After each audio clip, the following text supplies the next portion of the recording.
Hi, everybody. I'm Celine Armand from the University of Geneva. And in this video, I'm going to speak about the dark matter search towards the dwarf irregular galaxy, WLM. And this work was performed with my collaborators, Emmanuel Moulin, Vincent Poirot, and Lucia Rinchiuso, on behalf of the H.E.S.S collaborations. So as you know, dark matter represents about 85% of the total matter of the universe, and still remains an open question of fundamental physics. And its identification would be a sign of new physics and would also help improve our understanding of the universe. So in this talk, I'm going to present the work we performed using the data collected by the H.E.S.S experiment in the direction of the first irregular dwarf galaxy ever observed by an imagined atmospheric Cherenkov telescope array. So we investigate these potential dark matter signals in the framework of indirect searches, where dark matter annihilation produce standard model particles such as boson, quarks, and leptons, which in turn hadronize or decay into final state products such as gamma rays. And the expected flux produced by dark matter annihilation is given by the following equation, which consists of two key components. The first one being the particle physics factor, which contains the differential spectrum here. That is the number of gamma ray produced per dark matter annihilation, with the branching ratio here, BR, the mass of the dark matter particles, and its annihilation cross-section sigma V. And the second term here is the astrophysical J factor that describes the amount of dark matter annihilation within the volume of a given object. So the J factor is defined as the dark matter density distribution squared, integrated along the line of sight S, and also over the solid angle omega. Now that we have established the framework, we want to know where to search for dark matter. So one of the most promising targets are the dwarf galaxies. And in this talk, we're going to focus on dwarf irregular galaxies such as WLM. So these dwarf galaxies are located at a distance of about 500 kiloparsecs to 1 megaparsec. They are dark matter dominated and have no expected astrophysical gamma ray background. They are also objects in rotation and present a star-forming region at their center. And finally, they contain gas, which is used as a tracer to reconstruct the dark matter density profile with small uncertainties. So let me start with the first part of this talk, where I'm going to present the source, WLM, and the theoretical aspects of this study. So WLM is a dwarf irregular galaxy discovered in 1909 and named after the three scientists who made the first observations. It's the first irregular dwarf galaxy ever observed by the H.E.S.S experiment and also by an imagined atmospheric Cherenkov telescope array. And WLM is located at about a megaparsec from the Milky Way and is also said to be isolated since it seems to have developed away from other astrophysical objects. The dwarf galaxy also has an excellent photometry and stellar kinematics and has a smooth H1 distribution, as you can see here on this map. This gas distribution allows the reconstruction of a smooth rotation curve, here in red, that can be well fitted by the addition of a dark matter component modeled by a recent dark matter profile called core NFW, represented in black here on this plot. So now let's see some of the characteristics of this core NFW profile.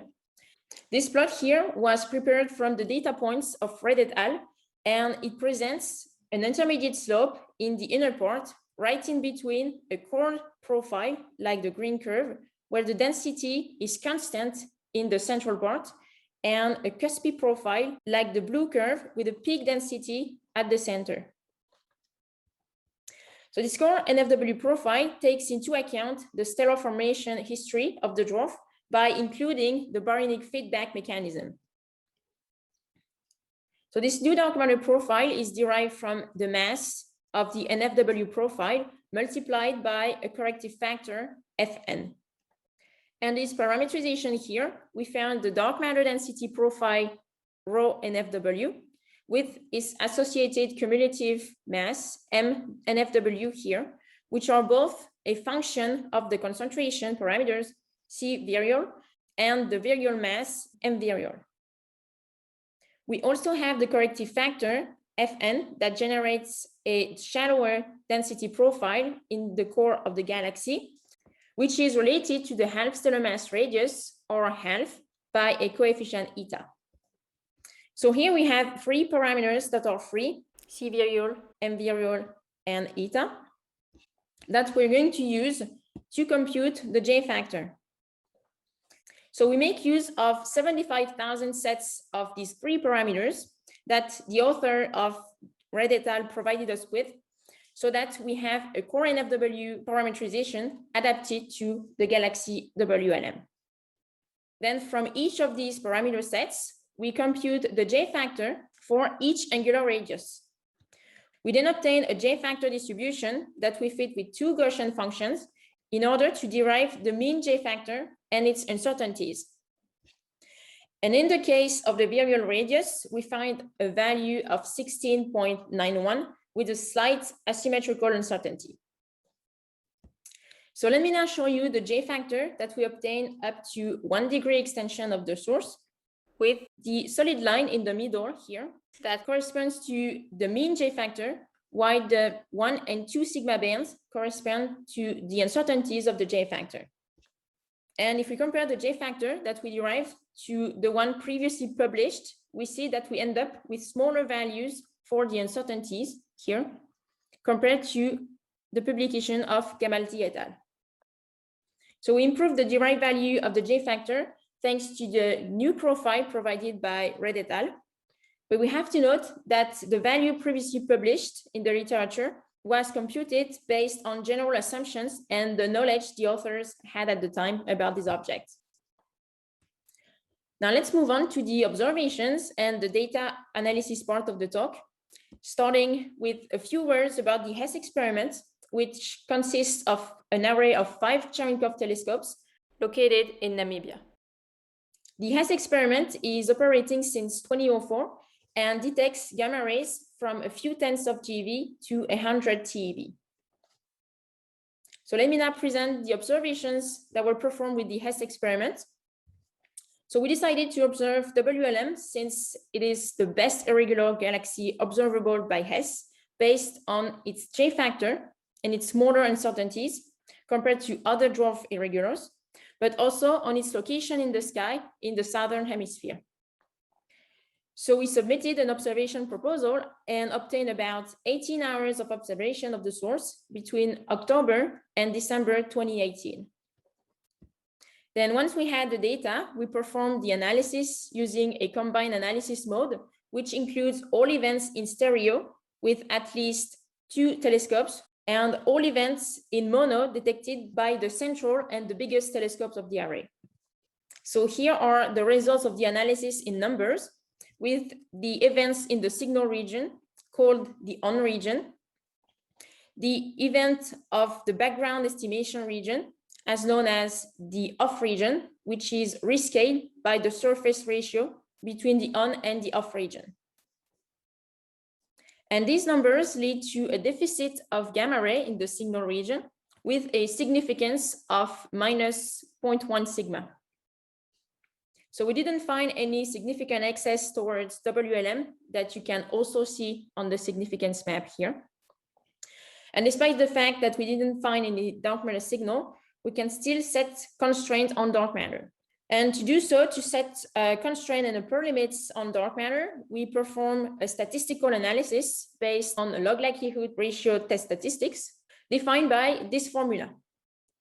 Here, both numerator and denominator contain the same likelihood function, except that in the denominator, the likelihood is minimized globally, which means that we perform the minimization on all parameters, whatever it's sigma v, the parameter of interest, or the background events NB and the J factor, which are the nuisance parameters.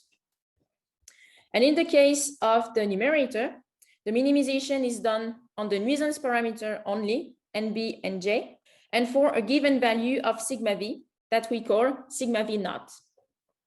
So the goal here is to scan over sigma v naught in order to get lambda here equal to 2.71, which corresponds to the criterion to set upper limits at 95% confidence level. So from this log likelihood technique, we derive new upper limits on the annihilation cross-section as a function of the dark matter mass, and this for 8 annihilation channels. So we perform the computation of the observed limits from all collected data and also the expected limits with the associated uncertainty bands from a sample of 300 Poisson realization on the background events. And the mean of the obtained sigma v distribution defines the mean expected limits, while the 1 and 2 sigma standard deviation will be the statistical uncertainty bands. So now I'm going to show you and discuss the upper limits that we obtain from the H.E.S.S observations. In all plots, the solid line is the observed limit, the dashed line is the expected limit, and the bands are the 1 and 2 sigma uncertainties. And from the different plots, we see that the continuum channels reach about 10 to the minus 21 centimeter cube per second at 1 TeV, except for the TAUP channel that reaches 4 times 10 to the minus 22. We also have the monoenergetic channel gamma gamma that goes through loop processes to be produced, which gives a more constraining result with a limit of 5 times 10 to the minus 24 at a mass of 370 GeV. And finally, we compare our upper limits with those of the H.E.S.S experiment, where the solid lines here are the upper limits that we derived in this work for the channels WW, BB bar, and tau tau, while the dashed lines are the upper limits set by the H.E.S.S experiment. And we see that H.E.S.S improved the upper limits up to a factor 200, depending on the dark matter mass that we consider. So in conclusion, we searched for dark matter in a new kind of targets and chose the source WLM as it's one of the most promising dwarf irregular galaxies.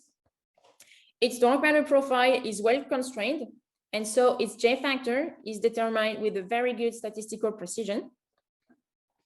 The data analysis that we performed does not show any significant excess towards WLM. However, we derive upper limits for 8 annihilation channels using a log likelihood ratio test statistics. And by comparing our results to those of H.E.S.S, we see that our limits are up to 200 times more competitive. And finally, I will finish this presentation by mentioning that dwarf irregular galaxies are also complementary to the studies of dwarf spheroidal galaxies and could be alternative targets for the dark matter program of CTA. So let me know if you have any questions, and I'd be happy to answer them. And thank you very much for your attention.